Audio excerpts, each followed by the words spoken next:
أعوذ بالله من الشيطان الرجيم بسم الله الرحمن الرحيم الحمد للہ رب العالمین والصلاة والسلام علی نبینا محمد وعلی آلہ وصحبہ اجمعین اما بعد۔ آج ہم العقیدۃ الواسطیہ کے ساتھ ہیں، جو ایک عظیم الشان کتاب ہے امام ابن تیمیہ رحمہ اللہ کی۔ کتاب کا باقاعدہ آغاز کرنے سے پہلے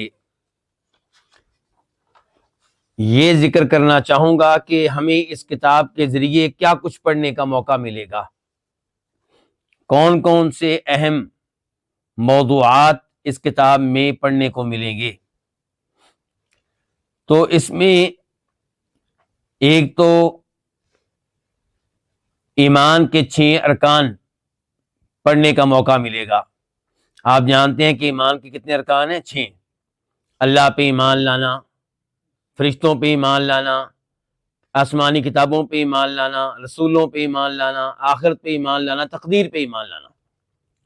تو ایمان کے 6 جو ارکان ہیں ان کے اوپر گفتگو ہوگی، اور پھر تفصیل کے ساتھ گفتگو ہوگی فرشتوں پہ ایمان لانا اس موضوع پہ، آسمانی کتابوں پہ ایمان لانا اس موضوع پہ، رسولوں پہ ایمان لانا اس موضوع پہ، تقدیر پہ ایمان لانا اس موضوع پہ۔ تحریف اور تعطیل، ان 2 الفاظ کے اوپر گفتگو ہوگی۔ جب ابن تیمیہ رحمہ اللہ یہ بتائیں گے کہ ہم اللہ کی صفات کو مانتے ہیں بغیر کسی تحریف کے، بغیر کسی تعطیل کے، تو تحریف کا کیا معنی ہے، تعطیل کا کیا معنی ہے، اس موضوع پہ گفتگو ہوگی۔ ایسے ہی لفظ تمثیل اور تکییف پہ گفتگو ہوگی کہ ابن تیمیہ رحمہ اللہ جب یہ کہیں گے کہ ہم اللہ کی صفات کو مانتے ہیں لیکن کسی تشبیہ کے بغیر، کوئی مثال بیان کیے بغیر، کوئی کیفیت بیان کیے بغیر، تو اس موضوع پہ گفتگو ہوگی۔ اللہ کی صفات میں الحاد کیا ہوتا ہے اور اس الحاد کی کتنی اقسام ہیں، اس موضوع پہ گفتگو ہوگی۔ اللہ تعالیٰ کو مخلوق کے ساتھ ملانا، اللہ تعالیٰ کو مخلوق پہ قیاس کرنا، یہ جائز نہیں ہے، اس موضوع پہ گفتگو ہوگی۔ اللہ تعالیٰ کے ناموں اور صفات میں کبھی اثبات ہوتا ہے، کبھی نفی ہوتی ہے، اس موضوع پہ گفتگو ہوگی۔ کون سی اللہ کی صفات ماننی ہے، کون سی صفات کا انکار کرنا ہے، نفی کرنی ہے۔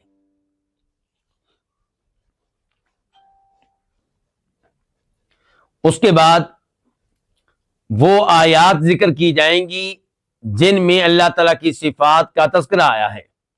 سب سے پہلے سورہ اخلاص، اس پہ گفتگو ہوگی، اور سورہ اخلاص آپ جانتے ہیں قرآن کی سورتوں میں سے سب سے چھوٹی سورت ہے اور 1/3 قرآن کے برابر ہے۔ پھر آیت الکرسی کا تذکرہ ہوگا، اور اس میں جو اللہ کی صفات آئی ہیں ان کا بیان ہوگا، اور آپ جانتے ہیں کہ آیت الکرسی قرآن کریم کی آیتوں میں سے سب سے عظیم آیت ہے۔ آیت الکرسی کے ضمن میں کرسی کی وضاحت ہوگی کہ اللہ نے کہا ہے واسع کرسیہ السماوات والارض، کہ میری کرسی آسمان و زمین سے زیادہ وسعت رکھتی ہے۔ تو اس کرسی سے کیا مراد ہے، یہ کیا چیز ہے؟ آیت الکرسی کے آخر میں وَهُوَ الْعَلِيُّ الْعَظِيمُ، اللہ تعالیٰ بہت بلند ہے، علو والا ہے، بلندی والا ہے۔ تو وہاں پہ تذکرہ ہوگا اللہ کے علو کا اور اس کی اقسام کا۔ پھر اللہ تعالیٰ کے نام الاول والآخر والظاہر والباطن، اس پہ گفتگو ہوگی۔ اللہ کی صفت علم پہ گفتگو ہوگی۔ اللہ تعالیٰ کے نام الرزاق کے اوپر گفتگو ہوگی۔ اللہ تعالیٰ کے نام القوی اور المتین کے اوپر گفتگو ہوگی۔ لیس کمثلہ شیء وہو السمیع البصیر، کہ اللہ کی طرح کوئی چیز نہیں ہے، اور اللہ سمیع بھی ہے، بصیر بھی ہے، ایک ایک آواز کو سننے والا، ایک ایک چیز کو دیکھنے والا۔ اس آیت کے اوپر گفتگو ہوگی۔ اور پھر اللہ تعالیٰ کی صفات، ارادہ اور مشیت، ان پہ گفتگو ہوگی۔ اللہ کی صفت محبت پہ گفتگو ہوگی اور بیان ہوگا اس بات کا کہ اللہ کون سی چیزوں سے محبت کرتے ہیں، اللہ تعالیٰ کن کن لوگوں سے محبت کرتے ہیں۔ اللہ تعالیٰ مقسط ہیں، انصاف کرنے والے ہیں، تو لفظ اقساط اور اس موضوع پہ گفتگو ہوگی۔ اللہ تعالیٰ کے نام الغفور، بہت بخشنے والا، اس پہ گفتگو ہوگی۔ اللہ تعالیٰ کے نام الودود، بہت محبت کرنے والا، یا وہ جس سے بہت محبت کی جائے، اس نام کے اوپر گفتگو ہوگی۔ اللہ کی صفت رحمت اور علم پہ ایک دفعہ پھر گفتگو آئے گی۔ نیز اللہ کی ان صفات کے اوپر بھی گفتگو ہوگی، الرضا، کہ اللہ کئی ایک پہ راضی ہوتا ہے، الغضب، اس پہ گفتگو ہوگی، اللہ کئی لوگوں پہ ناراض ہوتا ہے، اللہ تعالیٰ کئی لوگوں پہ لعنت کرتا ہے، تو اس کے اوپر گفتگو ہوگی۔ اللہ تعالیٰ کئی لوگوں کو ناپسند کرتا ہے، اس کے اوپر گفتگو ہوگی، یعنی کہ الکرہ و سخط کے اوپر، اور ایسے المقت، ان تینوں کا معنی قریب قریب ہے۔ الاسف، یہ بھی اللہ کی صفات میں سے ایک صفت ہے، اس کا معنی ہے کہ اللہ کا شدید ناراض ہونا، اس کے اوپر گفتگو ہوگی۔ پھر ان آیات کا تذکرہ آئے گا جن میں اللہ کے آنے کا تذکرہ ہے، عربی میں کیا کہتے ہیں، الاتیان والمجیء، اور اس بات کی وضاحت کی جائے گی کہ اللہ کی یہ صفات حقیقت پہ محمول کی جائیں گی اور ان کو مجاز پہ محمول نہیں کیا جائے گا۔ اللہ تعالیٰ کی صفت الوجھ، چہرہ، اس پہ گفتگو ہوگی۔ اللہ تعالیٰ کی صفت الید، ہاتھ، اس کے اوپر گفتگو ہوگی۔ اللہ تعالیٰ کی صفت عین، کہ اللہ تعالیٰ کی آنکھیں ہیں، اس موضوع پہ گفتگو ہوگی، اور جنہوں نے ان صفات کا انکار کیا ہے ان کے اوپر رد بھی کیا جائے گا، ان کے شبہات کا ازالہ بھی کیا جائے گا۔ اللہ کی صفت سم والبصر، اس کے اوپر گفتگو آئے گی۔ اللہ تعالیٰ کی صفت رؤیت، دیکھنا، اس کے اوپر گفتگو ہوگی۔ اور اللہ تعالیٰ کے ناموں میں سے ایک نام ہے العفو، بہت معاف کرنے والا، اس پہ گفتگو ہوگی۔ اللہ کی صفات میں سے ایک صفت ہے العزہ، جس سے اللہ کا نام ہے العزیز، اس کے اوپر گفتگو ہوگی اور بتایا جائے گا کہ العزیز کے کون کون سے معنی ہیں۔ اس کے بعد گفتگو آئے گی اللہ کی ان صفات پہ جو منفی ہیں، یعنی کہ وہ صفات جن کے اللہ سے نفی کی جائے گی، کہا جائے گا کہ اللہ میں یہ صفات نہیں ہے۔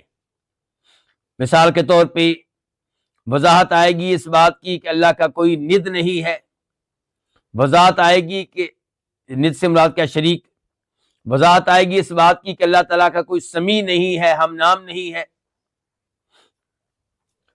اور پھر تذکرہ ہوگا ان 7 آیتوں کا جن میں بتایا گیا ہے کہ اللہ تعالیٰ عرش پہ مستوی ہیں، اللہ عرش سے اوپر ہیں۔ پھر تذکرہ ہوگا اللہ تعالیٰ کی صفت العلو کا، تذکرہ ہوگا اس بات کا کہ اللہ تعالیٰ آسمانوں کے اوپر ہیں، تذکرہ ہوگا اللہ تعالیٰ کی صفت معیت کا، تذکرہ ہوگا اللہ تعالیٰ کی صفت کلام کا، اللہ تعالیٰ کلام کرنے والے ہیں۔ اور اس صفت کے ضمن میں تذکرہ ہوگا ان لوگوں کا جنہوں نے اللہ کی صفت کا انکار کیا اور جو اللہ کی صفت کے بارے میں گمراہی کے راستے پہ چل پڑے۔ پھر تذکرہ ہوگا اس بات کا کہ قرآن اللہ کا کلام ہے، یعنی کہ مخلوق نہیں ہے۔ تذکرہ ہوگا اس بات کا کہ مومن قیامت کے دن اپنے رب کا دیدار کر سکیں گے، رب کو دیکھ سکیں گے۔ یہ جو گفتگو اب تک ہوئی ہے اس کا تعلق تھا قرآن کریم کی آیات سے۔ اس کے بعد تذکرہ ہوگا احادیث کا، احادیث سے پتہ چلے گا کہ احادیث بھی قرآن کی تائید کرتی ہیں اللہ کی صفات کو ثابت کرنے کے لحاظ سے۔ چنانچہ تذکرہ آئے گا اللہ کی صفت نزول کا، کیا مطلب کہ اللہ تعالیٰ رات کے آخری پہر میں آسمان دنیا پہ اترتے ہیں، نزول فرماتے ہیں، اس کا تذکرہ ہوگا۔ تذکرہ ہوگا اللہ کی صفت الفرح کا، کیا مطلب اللہ تعالیٰ خوش ہوتے ہیں۔ تذکرہ ہوگا اللہ تعالیٰ کے مسکرانے کا، تذکرہ ہوگا اللہ تعالیٰ کے تعجب کرنے کا، اللہ تعالیٰ کئی امور پہ تعجب کرتے ہیں۔ تذکرہ ہوگا اللہ تعالیٰ کی صفت رجل اور قدم کا، یعنی کہ اللہ تعالیٰ کے بابرکت پاؤں کا۔ تذکرہ ہوگا اللہ تعالیٰ کی صفت ندا کا، کہ اللہ تعالیٰ کلام کرتے ہیں اور اللہ تعالیٰ کے کلام میں باقاعدہ آواز ہوتی ہے۔ تذکرہ ہوگا احادیث سے اللہ تعالیٰ کی صفت علو کا، فوقیت کا، اللہ کے اوپر ہونے کا۔ تذکرہ ہوگا اس موقوف حدیث کا کہ العرش فوق الماء، کہ عرش جو ہے پانی کے اوپر ہے، واللہ فوق العرش، اور اللہ تعالیٰ عرش کے اوپر ہیں۔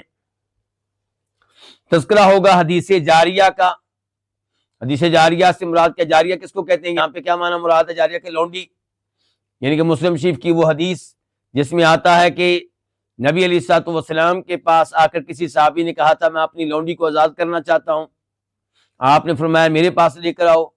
آپ نے اس کے ایمان کے امتحان لیا اور پہلا سوال یہ کیا کہ بتاؤ اللہ کہاں ہے، تو لونڈی نے کہا تھا فی السماء، اللہ اوپر ہیں۔ اس کے بعد تذکرہ ہوگا احادیث سے اللہ کی صفت معیت کا، تذکرہ ہوگا احادیث سے اللہ تعالیٰ کی صفت رؤیت کا، تذکرہ ہوگا اس بات کا کہ مومن قیامت کے دن اللہ تعالیٰ کو دیکھ سکیں گے۔ پہلے تذکرہ ہوا تھا قرآن سے، اب تذکرہ ہوگا حدیث سے۔ اس کے بعد تذکرہ ہوگا اس بات کا کہ اہل سنت والجماعت، اہل سنہ والجماعہ، یعنی کہ وہ لوگ جن کا عقیدہ، جن کا دین سنت کے مطابق ہے، احادیث کے مطابق ہے، نبی علیہ الصلوۃ والسلام کے طریقے کے مطابق ہے، اور جو صحابہ کرام کے منہج پہ ہیں، انہیں کیا کہتے ہیں، اہل سنہ والجماعہ۔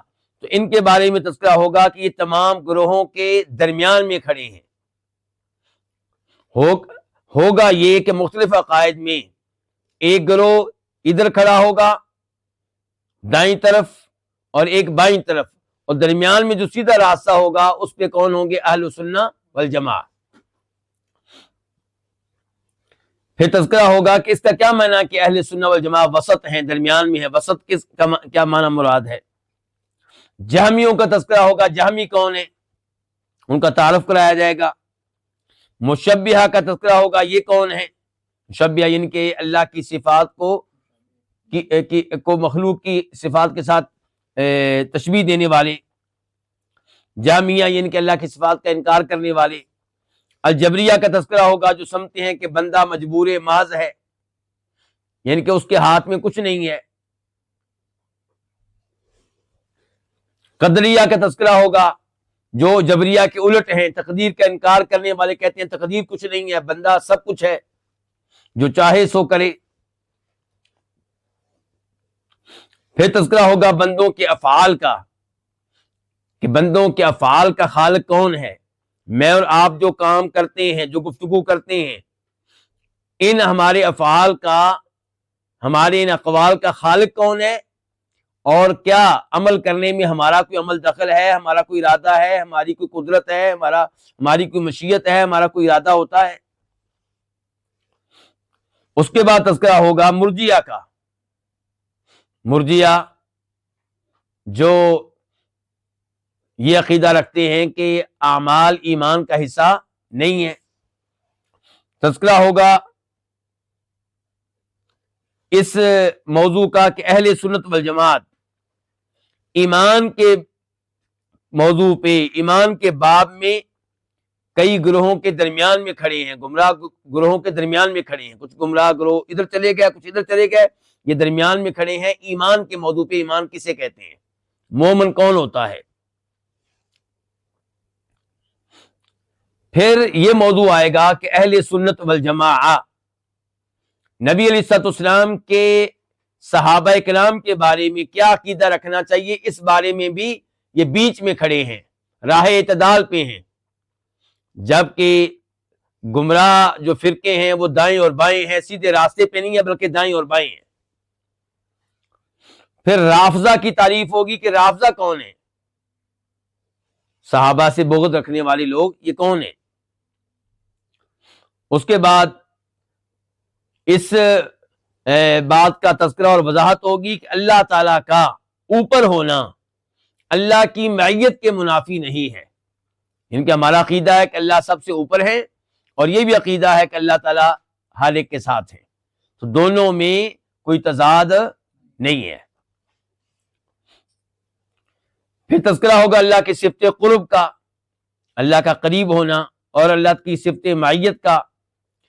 پھر تذکرہ ہوگا کہ قرآن اللہ کا کلام ہے، یعنی کہ پہلے بھی تذکرہ ہوگا وہ قرآن کریم کے آیات کے اعتبار سے، اب تذکرہ ہوگا نبی علیہ السلام کی احادیث کے اعتبار سے۔ تو آپ کو اس سے سمجھ آ رہی ہوگی کہ عقیدہ واسطہ کا پہلا حصہ قرآن کریم کی آیات سے تعلق رکھتا ہے، دوسرا حصہ نبی علیہ السلام کی احادیث سے تعلق رکھتا ہے، اور تیسرا حصہ جو ہے اس میں اہل سنت والجماعت کا بیان ہے کہ مختلف عقائد میں یہ کہاں پہ کھڑے ہیں دیگر گروہوں کے مقابلے میں۔ تو یہاں پہ تذکرہ ہوگا کہ قرآن اللہ کا کلام ہے، اور یہ اللہ کے کلام کی حکایت نہیں ہے بلکہ خود اللہ کا کلام ہے۔ پھر تذکرہ ہوگا اس بات کا کہ وہ لوگ جو میدان حشر میں ہوں گے، حساب کتاب کے لیے کھڑے ہوں گے، وہ اپنے رب کا دیدار کر سکیں گے۔ کیا سب کے سب کریں گے کہ کچھ کریں گے، اس کی وضاحت ہوگی۔ اس کے بعد موضوع شروع ہو جائے گا آخرت سے تعلق رکھنے والا۔ اس میں کیا ہوگا؟ اس میں بتایا جائے گا کہ ایمان لانا واجب ہے ان امور پہ جن کا تذکرہ نبی علیہ الصلوۃ والسلام نے کیا ہے کہ موت کے بعد وہ واقع ہوں گے۔ پھر موضوع یہ ہوگا کہ قبر کے عذاب پہ، اور اس بات پہ ایمان لانا واجب ہے کہ قبر میں سوال جواب ہوتے ہیں۔ اس کے بعد موضوع یہ ہوگا کہ اس بات پہ بھی ایمان لانا واجب ہے کہ سور میں پھونکا جائے گا، اور اس میں وضاحت آئے گی کتنی بار پھونکا جائے گا، کون ہے پھونک مارنے والا، سور میں پھونکا جائے گا تو کیا ہوگا۔ پھر اس موضوع کا تذکرہ آئے گا کہ اس بات پہ بھی ایمان لانا واجب ہے کہ لوگوں کو ایک میدان میں اکٹھا کیا جائے گا، میدان حشر۔ پھر تذکرہ ہوگا اس بات کا کہ روز قیامت ایک ترازو ہوگا، میزان ہوگا، جس میں لوگوں کے اعمال تولے جائیں گے، اور کئی لوگوں کو بھی تولا جائے گا، لوگوں کے رجسٹر، اعمال کے رجسٹر تولے جائیں گے۔ تو اس میزان کے موضوع پہ گفتگو ہوگی کہ کیا یہ حقیقی میزان ہے یا اس کو بھی مجاز پہ محمول کیا جائے گا۔ اس کے بعد جس موضوع پہ گفتگو ہوگی وہ کیا ہے؟ حساب، کہ روز قیامت حساب ہونا ہے، اور کئی لوگوں کے سامنے ان کے اعمال پیش کیے جائیں گے، اس موضوع پہ گفتگو ہوگی۔ پھر گفتگو ہماری ہوگی اس موضوع پہ کہ نبی علیہ الصلوۃ والسلام روز قیامت 3 طرح کی شفاعت فرمائیں گے، اور یہ شفاعت کے حقدار کون لوگ ہوں گے، اور شفاعت کی ان اقسام کا کس نے انکار کیا ہے، اور جو انکار کرے اس کا کیا حکم ہے۔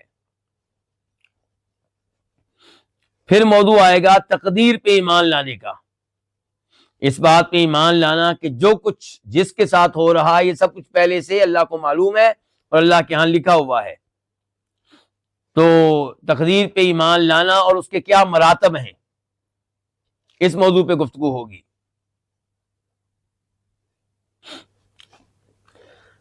پھر گفتگو ہوگی بندوں کے افعال کے موضوع پہ،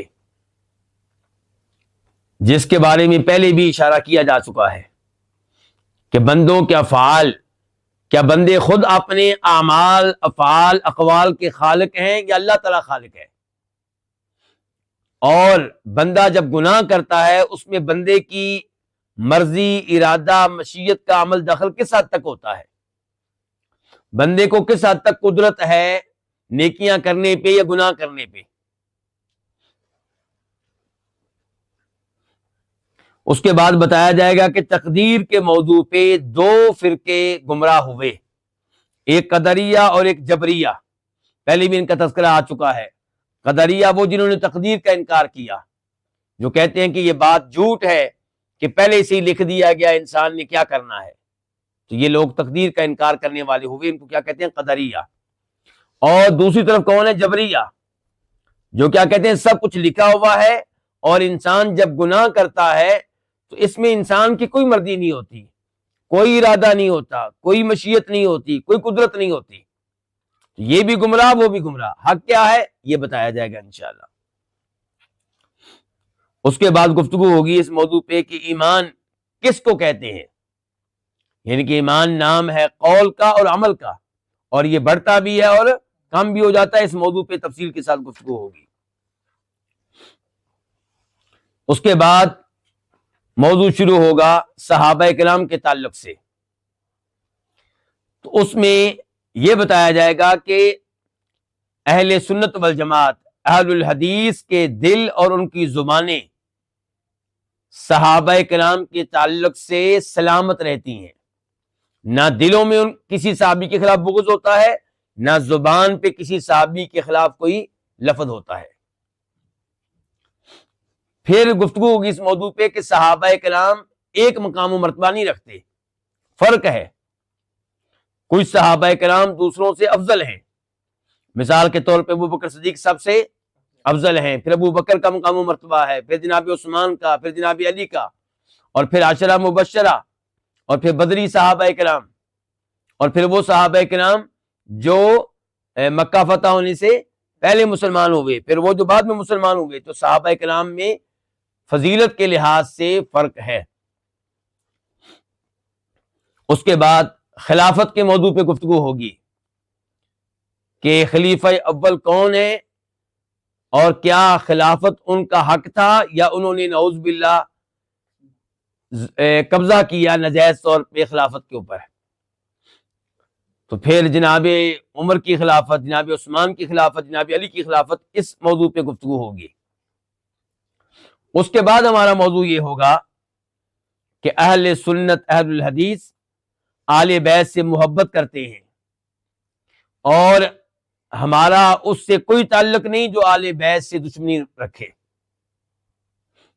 یہ کون کہہ رہے ہیں؟ ابن تیمیہ رحمہ اللہ۔ ابن تیمیہ، اس سے آپ یہ بھی جان لیں کہ ابن تیمیہ کے عقائد کیا ہیں، کیونکہ امید تو یہی ہے کہ آپ سب انشاءاللہ عقیدہ واسطیہ کے دروس میں ہمارے ساتھ رہیں گے، لیکن کچھ پتہ نہیں ہوتا حالات کا، شاید کوئی بھائی مکمل طور پہ ہمارا ساتھ نہ دے سکے، تو کم از کم یہ فہرست میرے اور آپ کے ذہنوں میں رہنی چاہیے۔ ایک تو یہ پتہ چلے گا عقیدہ واسطیہ میں کن موضوعات پہ گفتگو پائی جاتی ہے، اور یہ کہ ابن تیمیہ کے کیا عقائد ہیں۔ اس کے بعد ہمارا موضوع اس کتاب میں یہ ہوگا کہ اہل سنہ اہل الحدیث نبی علیہ الصلوۃ والسلام کی بیویوں سے دشمنی نہیں رکھتے، بلکہ ان کی عزت کرتے ہیں، ان کا ادب کرتے ہیں، ان کا احترام کرتے ہیں، اور یہ کہ انہیں آل بیت میں سے مانتے ہیں۔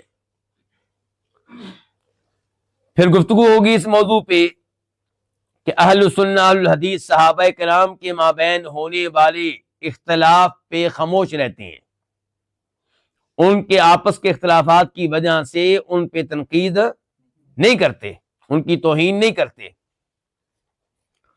اس کے بعد ہمارا موضوع یہ ہوگا کہ اہل سنہ والجماعہ کے اصولوں میں سے ایک اصول یہ ہے کہ وہ اولیاء کی کرامات کو مانتے ہیں۔ یہ مانتے ہیں کہ اللہ تعالیٰ جب چاہے کسی ولی کے ہاتھ پہ کسی کرامت کو ظاہر کر دیتا ہے، لیکن یہ کہ وہ کرامت ولی کے ہاتھ میں نہیں ہوتی، اس کو اس پہ قدرت نہیں ہوتی، وہ اللہ کی مرضی ہوتی ہے۔ اور اس کا مطلب یہ بھی نہیں ہے کہ کرامات پہ ایمان لاتے ہوئے مبالغہ کریں، جھوٹی کرامات گڑیں، جھوٹے قصے، جھوٹی کہانیاں، ایسا نہیں ہے۔ اس کے بعد ہمارا موضوع یہ ہوگا کہ اہل سنہ والجماعہ اتباع کے قائل ہیں، ابتداء کے قائل نہیں ہیں۔ کیا مطلب؟ کہ نبی علیہ الصلوۃ والسلام کی اتباع اور پیروی کرنے والے ہیں، اپنی طرف سے دین میں نئی چیزیں داخل کرنے والے نہیں ہیں، بدعت کے قائل نہیں ہیں۔ اس کے بعد ہمارا موضوع یہ ہوگا کہ اہل سنہ والجماعہ ایک دوسرے کو نیکی کی تلقین کرتے ہیں، ترغیب دیتے ہیں، اور ایک دوسرے کو گناہوں سے، برائیوں سے، شرک سے، بدعات سے روکتے ہیں، اور یہ کہ حکمرانوں کی سمع و طاعت کے قائل ہیں۔ اہل سنہ والجماعہ کا عقیدہ ہے کہ حکمرانوں کی بات، مسلمان حکمرانوں کی بات سنی جائے گی، اور مانی جائے گی، تسلیم کی جائے گی، الا یہ کہ ان کی کوئی بات شریعت کے خلاف ہو وہ نہیں مانی جائے گی۔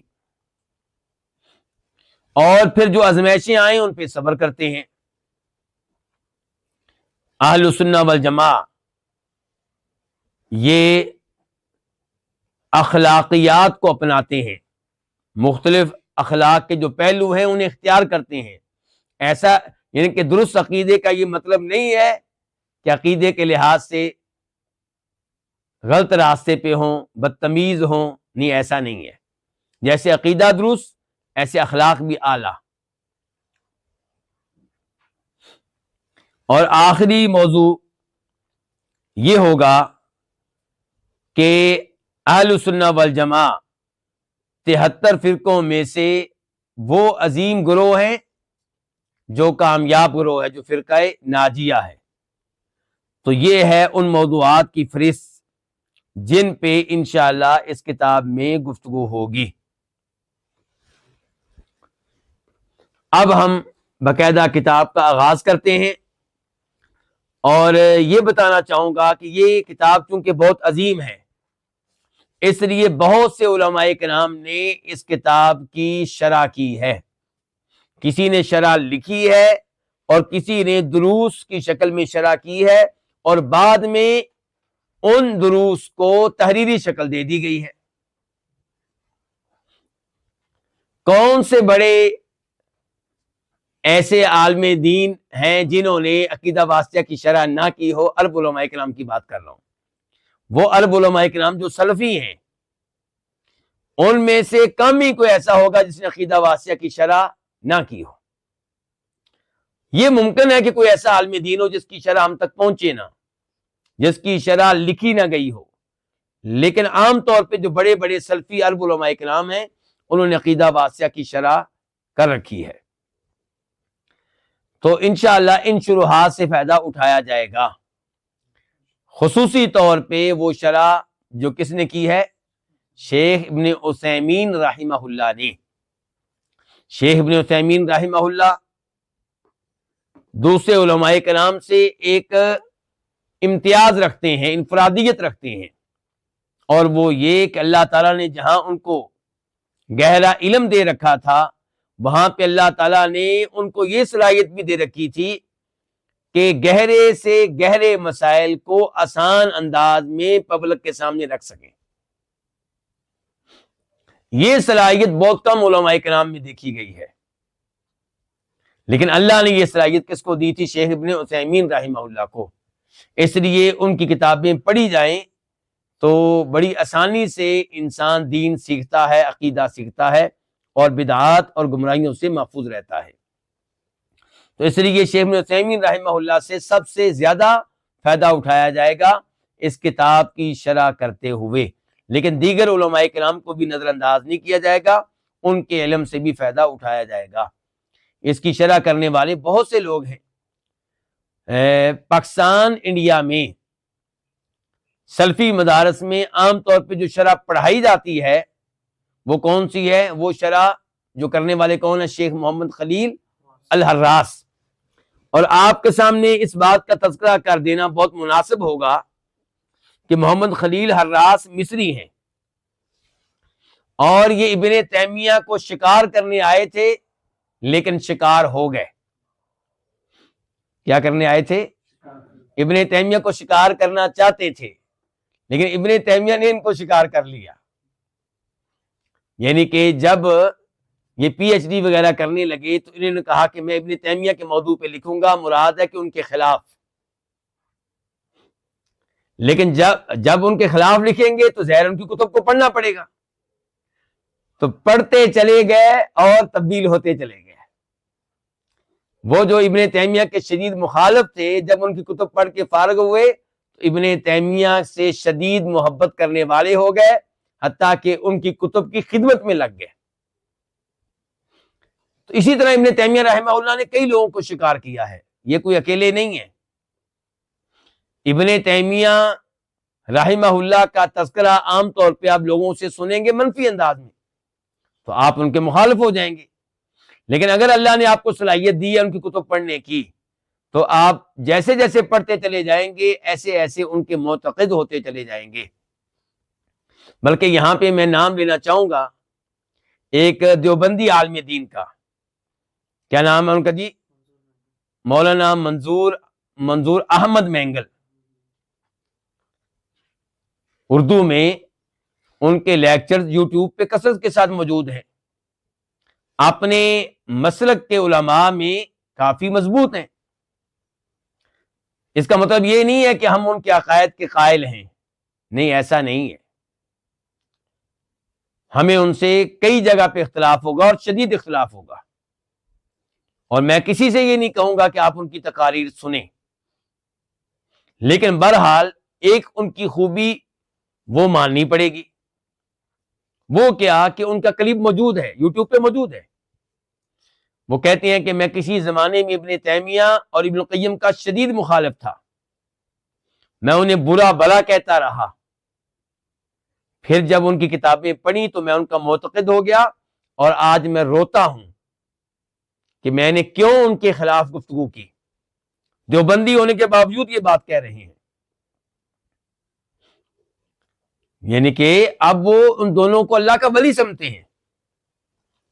تو اس سے آپ اندازہ لگا سکتے ہیں ابن تیمیہ رحمہ اللہ کتنے عظیم انسان ہیں، کتنے عظیم عالم دین ہیں، اور ان کی کتب کو آپ بھی پڑھیں اور دیکھیں کہ ہمیں ان سے کیا ملتا ہے۔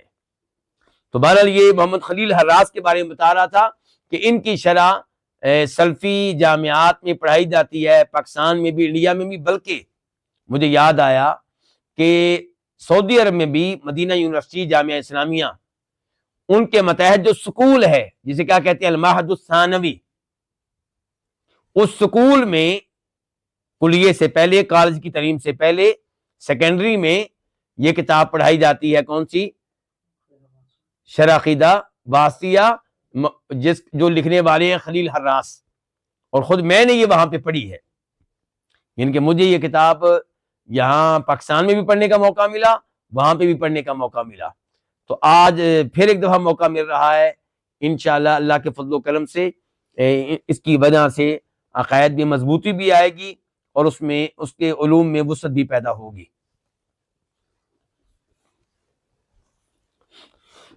ابن تیمیہ رحمہ اللہ نے کتاب کا آغاز کس سے کیا ہے؟ بسم اللہ الرحمن الرحیم سے۔ کیا معنی ہے بسم اللہ الرحمن الرحیم کا؟ اللہ کے نام سے جو بہت رحم کرنے والا، نہایت مہربان ہے۔ ابن تیمیہ رحمہ اللہ نے بسم اللہ الرحمن الرحیم سے آغاز کیا، اور عام طور پہ کتب لکھنے والے علماء کرام اپنی کتب کا آغاز بسم اللہ ہی سے کرتے ہیں، اور اس میں قرآن کریم کی بھی پیروی اور اقتداء ہے۔ قرآن کریم کا آغاز کس سے ہوتا ہے؟ بسم اللہ الرحمن الرحیم سے، بلکہ اللہ رب العزت ہر سورت کا آغاز کس سے کرتے ہیں؟ بسم اللہ الرحمن الرحیم سے کرتے ہیں، سوائے سورہ توبہ کے۔ تو جیسے اللہ تعالیٰ نے اپنے کلام کا آغاز بسم اللہ سے کیا، ابن تیمیہ رحمہ اللہ نے بھی اپنی کتاب کا آغاز بسم اللہ سے کیا، اور پھر انبیاء کرام علیہ الصلوۃ والسلام کی بھی یہی سنت ہے، ان کا بھی یہی طریقہ ہے۔ سلیمان علیہ السلام نے جب لیٹر لکھا تھا کس کو؟ ملکہ سبا کو، یمن کے شہر سبا کی، یعنی کہ ملکہ کو، اس سے ہم بچ رہے ہیں، بلکہ میں نہیں کہوں گا اسی سے تو بچ رہی تھی، تو سارا مشکل پیش آ رہی ہے کہ بلقیس نام ہم نے نہیں لینا، یہ کیونکہ یہ نام نہ قرآن میں آیا نہ کسی صحیح حدیث میں آیا۔ ممکن ہے اس عورت کا یہی نام ہو، لیکن ہمارے پاس کوئی باقاعدہ اس کا ثبوت نہیں ہے، اس لیے ہم احتیاط کرتے ہیں۔ تو ہم کیا کہتے ہیں؟ ملکہ سبا۔ اس کو جو لیٹر لکھا تھا، اس لیٹر کا تذکرہ کہاں پہ آیا ہے؟ قرآن میں، سورہ نمل میں، انہ من سلیمان وانہ بسم اللہ الرحمن الرحیم، کہ یہ لیٹر سلیمان کی طرف سے ہے، اور اس کے بعد جب لیٹر کا آغاز ہوا ہے تو انہوں نے کیا لکھا ہے؟ بسم اللہ الرحمن الرحیم۔ اور نبی علیہ الصلوۃ والسلام نے جب لیٹر لکھے دنیا کے بادشاہوں کو، ہرقل کو، فارس ایران کے بادشاہ کو، دیگر بادشاہوں کو، تو ان لیٹرز کا آغاز، ان خطوط کا آغاز بھی کس سے ہوتا ہے؟ بسم اللہ سے ہوتا ہے۔ اچھا، اب سوال یہ ہے کہ ترجمہ جو ہے بسم اللہ کا عام آدمی جب پڑھتا ہے تو وہ سمجھتا ہے کہ بات مکمل نہیں ہے، بات مکمل نہیں ہے۔ بسم اللہ الرحمن الرحیم، اللہ تعالیٰ کے نام سے کیا؟ اللہ تعالیٰ کے نام سے کیا بھائی؟ کیا؟ یعنی کہ کوئی چیز ہے یہاں پہ جو مذکور نہیں ہے، اور یہ انداز عربی زبان میں بھی پایا جاتا ہے کہ کئی چیزیں مذکور نہیں ہوتی لیکن سننے والے کو پتا ہوتا ہے کہ یہاں پہ کیا لفظ ہوگا، اور ایسا ہماری زبانوں میں بھی ہوتا ہے، ہماری آپس کی گفتگو میں بھی ہوتا ہے۔ مشہور مثال میں آپ کو دوں گا، جو پہلے بھی کئی دفعہ دے چکا ہوں۔ آپ سے پوچھا جائے آپ کا نام کیا ہے، تو آپ کیا کہیں گے؟ محمد۔ آپ کیا کہیں گے؟ سعود۔ آپ کیا کہیں گے؟ یونس۔ جبکہ پورا جملہ کیا ہے کہ میرا نام یونس ہے، میرا نام محمد ہے، میرا نام سعود ہے، میرا نام احمد ہے، میرا نام حسن ہے، میرا نام حماد ہے، یہ ہے۔ تو اب جب میں بتاؤں گا آپ کو کہ میرا نام عبد الباسط ہے، تو مجھے پتا ہے کہ آپ سمجھ گئے ہیں کہ پورا جملہ کیسے ہے۔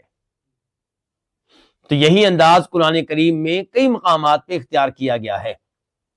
قرآن کریم میں طوالت نہیں ہے وہ طوالت جو غیر مفید ہو، بلکہ بسا اوقات قرآن کریم میں کوئی لفظ اس لیے غیر مذکور ہوتا ہے کہ اس کے پیچھے کوئی بہت بڑی حکمت ہوتی ہے، اور یہاں پہ یہی صورتحال ہے۔ اگر طالب علموں سے بات کی جائے تو کہا جائے گا کہ بسم اللہ یہاں پہ کس کے متعلق ہے؟ آسان الفاظ میں اگر میں گفتگو کروں طالب علموں کے لحاظ سے تو کیا کہیں گے کہ بسم اللہ کس کے متعلق ہے؟ ہمیں یہ بتایا جائے۔ یہ خلاصہ اس گفتگو کا جو پہلے میں آپ سے کر چکا ہوں۔ تو اس بارے میں علماء کرام نے طرح طرح کے خیالات ظاہر کیے ہیں، اور شاید سب سے بہتر یہ ہے کہ یہ کہا جائے کہ یہاں پہ ایک فعل محذوف ہے، اور وہ فعل محذوف کہاں پہ ہے؟ وہ بسم اللہ سے پہلے ہے کہ بسم اللہ کے آخر میں ہے؟ بہتر یہ ہے کہ آپ کہیں کہ وہ آخر میں ہے۔ آپ کیا کہیں کہ وہ کہاں پہ ہے؟ وہ آخر میں ہے۔ اچھا، وہ فعل کیا ہے؟ کئی لوگ کہہ دیتے ہیں وہ فعل ہے ابتدئ، میں شروع کرتا ہوں اللہ کے نام سے۔ آپ نے دیکھا ہوگا اردو میں کیا لکھا ہوتا ہے؟ میں شروع کرتا ہوں، جبکہ بسم اللہ کے ساتھ ایسا کوئی لفظ موجود نہیں ہے جس کا معنی ہو کہ میں شروع کرتا ہوں۔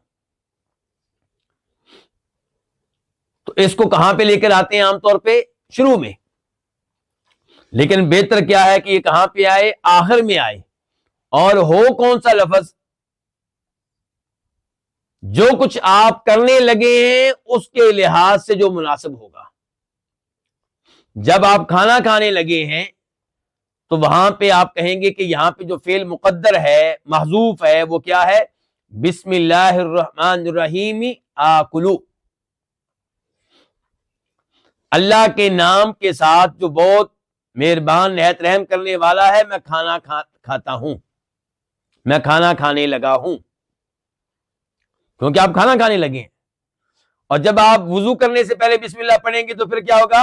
بسم اللہ اتوضأ، میں اللہ کے نام کے ساتھ وضو کرتا ہوں۔ جب آپ پڑھنے لگیں گے تو آپ کہیں گے بسم اللہ الرحمن الرحیم اقرأ، میں اللہ تعالیٰ کے نام کے ساتھ پڑھتا ہوں، تلاوت کرتا ہوں۔ تو اس کا مطلب یہ ہے کہ یہ فعل تبدیل ہوتا رہے گا، یہ لفظ جو محذوف ہے تبدیل ہوتا رہے گا۔ تو شاید اسی لیے اس کو ذکر نہیں کیا گیا، کیونکہ جو آپ کام کریں گے اس کے لحاظ سے یہ لفظ مختلف ہوگا۔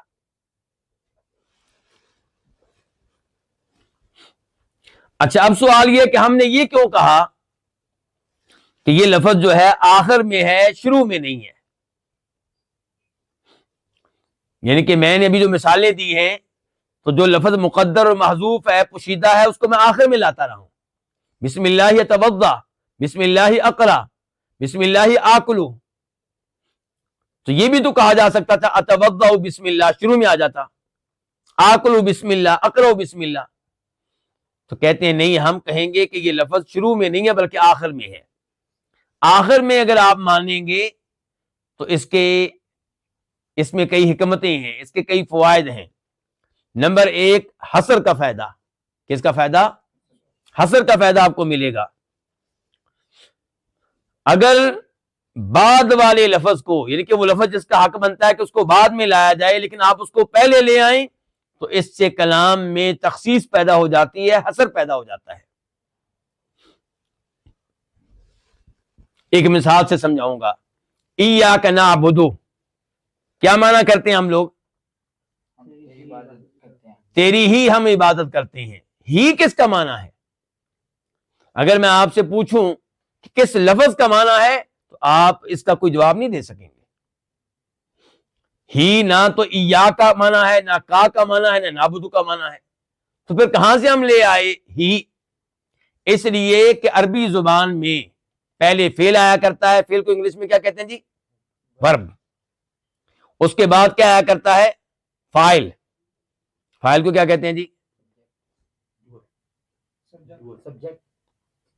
یار کو آسان لفظ کو ہوا کرتا تھا ہمارے زمانے میں. آبجیکٹ، ہاں سبجیکٹ فاعل ہوتا ہے. چلیں اچھا جی، تو پہلے فعل، پھر کیا؟ فاعل، اور پھر کیا ہوتا ہے؟ مفعول. یہ عربی زبان کی ترتیب ہے. تو جب آپ اس ترتیب کو تبدیل کریں گے تو اس کے پیچھے کوئی حکمت ہوگی. تو اللہ تعالیٰ نے ایاک نعبد ہمیں سکھایا ہے کہ کیا کہو؟ ایاک نعبد. عام ترتیب جو عربی کی ہوتی ہے اس کے لحاظ سے ہونا چاہیے تھا نعبدو کا. کیا ہونا چاہیے تھا؟ نعبدو، ہم عبادت کرتے ہیں کا تیری. اگر یوں ہوتا تو ہی کا معنی پیدا نہیں ہونا تھا. لیکن اللہ نے کیا کہا؟ ایاکا، کاف جو بعد میں آنا تھا اس کو اللہ تعالیٰ پہلے لے کر آئے. اب جب پہلے لے کر آئے تو کاف کو اکیلا پڑھنا مشکل ہے، تو اس کے ساتھ کیا آ گیا؟ ایاکا نعبدو. اب جب ایاکا، کاف جس نے بعد میں آنا تھا جب پہلے آیا تو یہاں سے حصر پیدا ہوا، تخصیص پیدا ہوئی، ہی کا معنی ہمیں مل گیا. تیری ہی ہم عبادت کرتے ہیں. تو اب یہاں پہ جب آپ کہیں گے بسم اللہ الرحمن الرحیم اقرأ، تو اس کا مطلب ہے اللہ ہی کے نام کے ساتھ میں پڑھتا ہوں. یعنی کہ اللہ کے نام کے ساتھ، کسی اور کے نام کے ساتھ نہیں. اللہ کا نام لے کر میں پڑھتا ہوں، کسی اور کا نام لے کر نہیں. تو یہ ہے حصر کا معنی جو ہمیں ملے گا جب ہم یہ عقیدہ رکھیں گے، یہ سوچ رکھیں گے کہ وہ فعل جو پوشیدہ ہے، مقدر ہے، معذوف ہے، وہ شروع میں نہیں ہے بلکہ آخر میں ہے. دوسرا فائدہ کیا ہوگا؟ دوسرا فائدہ یہ ہوگا کہ اللہ تعالیٰ کا نام پہلے آئے گا تو اس سے برکت ملے گی. اگر آپ کہتے ہیں اقرأ پہلے ہے، اللہ کا نام بعد میں ہے، تو وہ برکت نہیں ہے. جو برکت اس میں ہے کہ پہلے اللہ کا نام، بعد میں یہ فعل.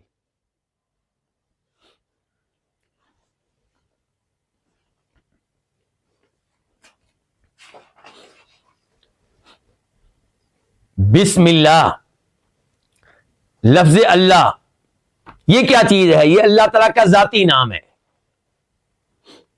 یہ اللہ تعالیٰ کا کیا نام ہے؟ ذاتی نام. اور جو باقی اللہ تعالیٰ کے نام ہیں وہ صفاتی ان کو کہا جاتا ہے. ویسے اللہ تعالیٰ کے جتنے بھی نام ہیں سب نام ایسے ہیں کہ ان کے بڑے پیارے پیارے معانی ہیں، بڑے خوبصورت ان کے مفاہیم ہیں. خود یہ نام اللہ، یہ بھی بہترین معنی سے خالی نہیں ہے. میرے اور آپ کے نام بسا اوقات ایسے ہوتے جن کا معنی ہی نہیں ہوتا، اور بسا اوقات معنی ہوتا بھی ہے تو اس معنی کا اس سے کوئی تعلق واسطہ نہیں ہوتا جس کا نام ہے. ہمارے ایک استاد محترم کہا کرتے تھے آنکھوں سے اندھی اور نام ہے اس کا چراغ بی بی.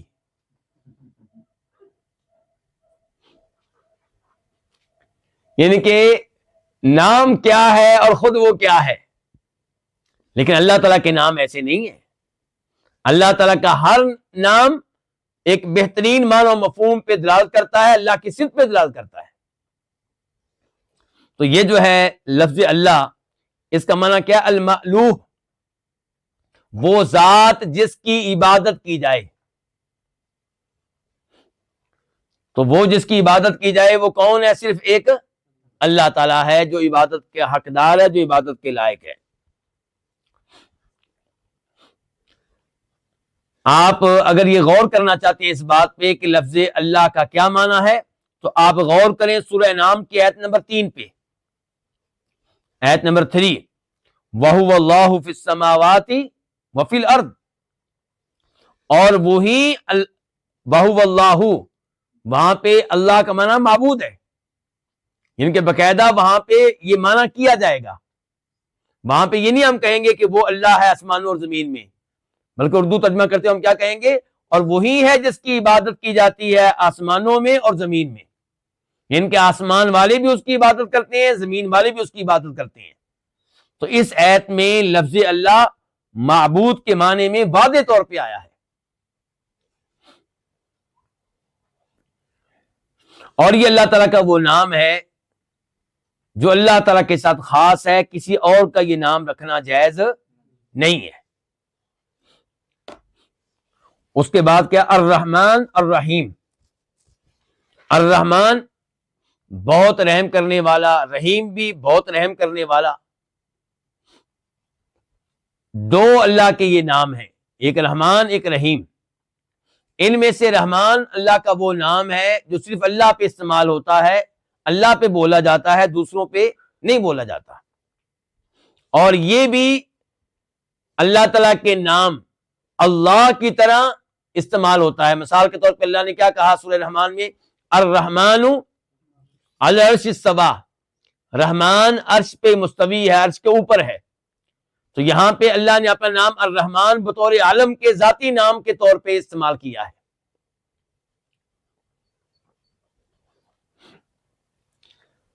اچھا میں کیا بتا رہا تھا جی؟ رحمان رحیم. اب اللہ کے دو نام آ گئے, دونوں کا معنی رحمت کرنے والا. تو اللہ نے اپنے یہ دو نام ذکر کیے ہیں جبکہ دونوں کا معنی ہے رحمت کرنے والا. تو کیوں؟ کیا دونوں میں کوئی فرق ہے؟ جی ہاں, دونوں میں فرق ہے. کیا فرق ہے؟ ایک فرق تو آپ کو یہ بتا دیا گیا کہ رحمان اللہ کا وہ نام ہے جو صرف اللہ کے لیے بولا جاتا ہے, کسی اور کے لیے نہیں. جبکہ رحیم اوروں کے لیے بھی آتا ہے.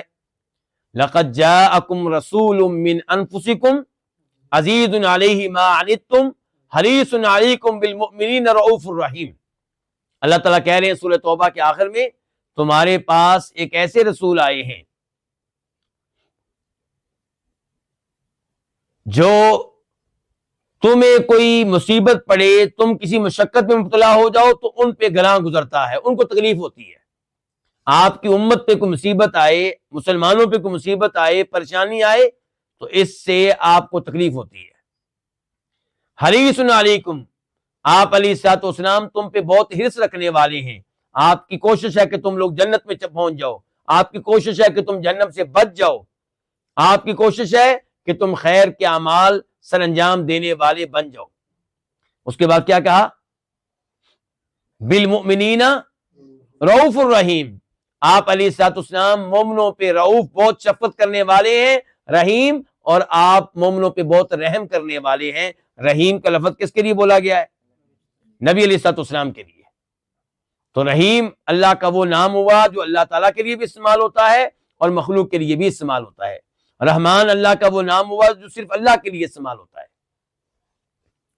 دوسرے نمبر پہ رحمان میں کتنے حروف ہیں جی؟ گنے ذرا.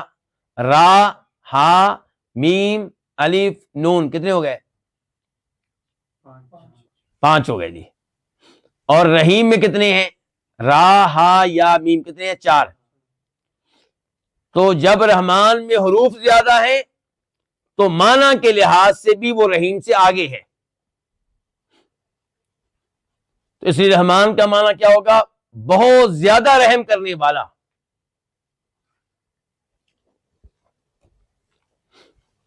اچھا، رحمان کا وزن کیا ہے؟ فعلان. رحمان کس وزن پہ ہے؟ فعلان کے وزن پہ. اور رحیم کس وزن پہ ہے؟ فعیل کے وزن پہ. تو عربی میں جو الفاظ فعلان کے وزن پہ آتے ہیں ان میں کثرت کا معنی پایا جاتا ہے، وسعت کا معنی پایا جاتا ہے. مثال کے طور پہ غضبان فعلان کے وزن پہ ہے نا. فعلان غضبان. غضبان کا معنی کیا؟ غصے سے بھرا ہوا، وہ انسان جو غصے سے بھرپور ہو. عطشان، جی شدید پیاسا، جسے بہت پیاس لگی ہوئی ہے. تو رحمان بہت زیادہ رحم کرنے والا. اچھا، رحیم کی طرف آ جائیں، اس میں کیا خصوصیت پائی جاتی ہے؟ رحیم کا وزن کیا ہے؟ فعیل. تو فعیل کے وزن پہ جو الفاظ آتے ہیں ان میں دوام پایا جاتا ہے، ہمیشگی پائی جاتی ہے، لزوم پایا جاتا ہے. تو رحیم کا مطلب وہ جو مسلسل ہمیشہ رحم کرنے والا ہے. اللہ تعالیٰ کی رحمت تو ازل سے ابد تک ہے، لیکن ویسے لفظ وہ الفاظ جو فعلان کے وزن پہ آتے ہیں ضروری نہیں ان میں وہ معنی ہمیشہ پایا جاتا ہو. آپ ایک مثال سے سمجھے، میں آپ کی توجہ چاہوں گا. موسیٰ علیہ الصلوۃ والسلام کے بارے میں قرآن میں کیا آتا ہے؟ وَلَمَّا جَاءَ موسیٰ. نہیں ایک منٹ، وہ جہاں غضبان کا لفظ آتا ہے وہ آیت کیسے ہے؟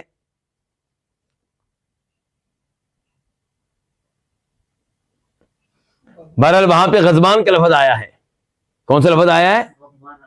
غضبان آصفہ. یہ تو آیا ہے، لیکن اس سے پچھلے الفاظ کیا تھے؟ غضبان آصفہ. کہ موسیٰ علیہ السلام طور پہاڑ پہ گئے تھے، پتہ چلا پیچھے ان کی قوم نے بچڑے کی عبادت شروع کر دی ہے. وَلَمَّا رَجَعَ مُوسَىٰ إِلَىٰ قَوْمِهِ غَضْبَانَ آصِفًا.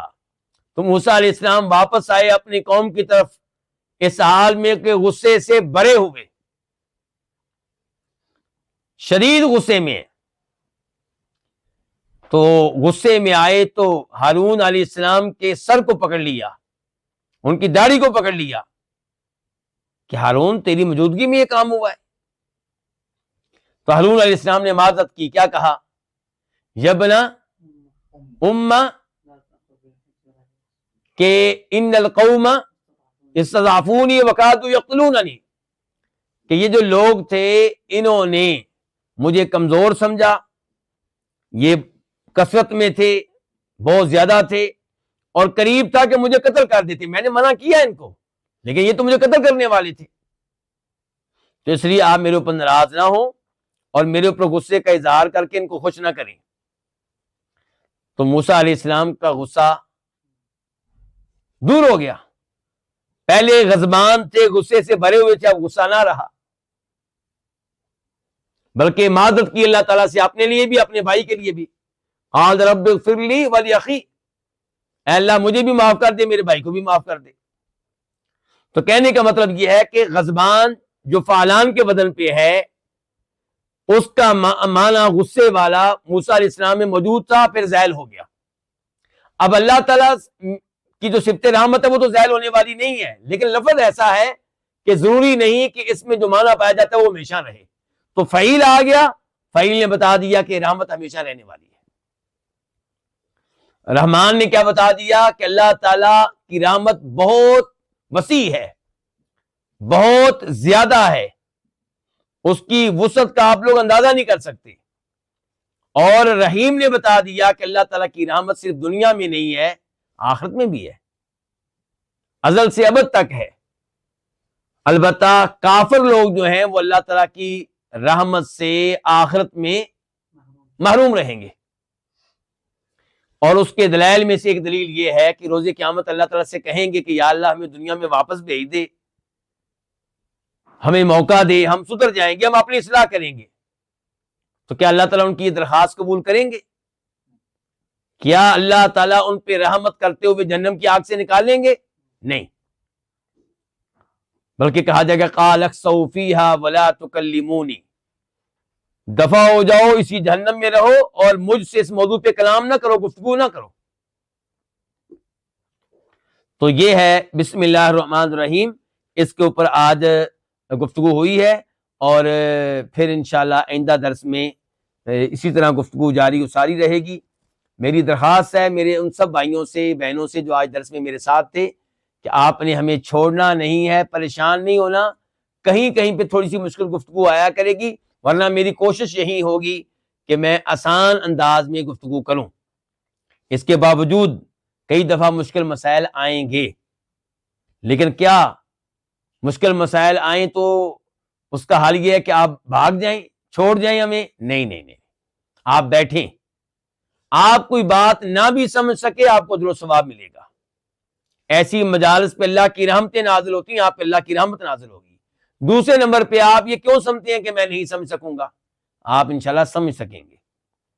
اور پہلی بار کوئی گفتگو آپ نے سنی تو شاید آپ سمجھیں 90%، 80%، 50%، 40%، پھر وہی گفتگو دوبارہ مجھ سے یا کسی اور سے سنیں گے تو انشاءاللہ آپ مکمل سمجھ سکیں گے۔ لیکن جڑے رہیں عقیدے کے ساتھ، سلفی عقیدے کے ساتھ، ابن تیمیہ رحمہ اللہ کی اس کتاب کے ساتھ، اللہ تعالیٰ کے ناموں اور صفات کے ساتھ۔ عقیدہ آخرت کی گفتگو آئے گی، اس میں تقدیر کی گفتگو آئے گی، شفاعت کا تذکرہ آئے گا، حوض کا تذکرہ آئے گا، ترازو کا تذکرہ آئے گا، گمراہ فرقوں کا تذکرہ آئے گا، ان کی گمراہیوں کا تذکرہ آئے گا۔ فائدہ یہ ہوگا کہ ہم ان گمراہیوں سے بچ سکیں گے۔ اللہ رب العزت سے دعا ہے کہ اللہ تعالیٰ علم کے معاملے میں ہمیں استقامت دے، اور خیر و سلامتی کے ساتھ اللہ تعالیٰ یہ کتاب ہمیں ختم کرنے کی توفیق دے، اور اس معاملے میں اللہ تعالیٰ ہم سب کو اخلاص دے۔ وصلی اللہ تعالیٰ علی نبینا محمد وعلی آلہ وصحبہ اجمعین۔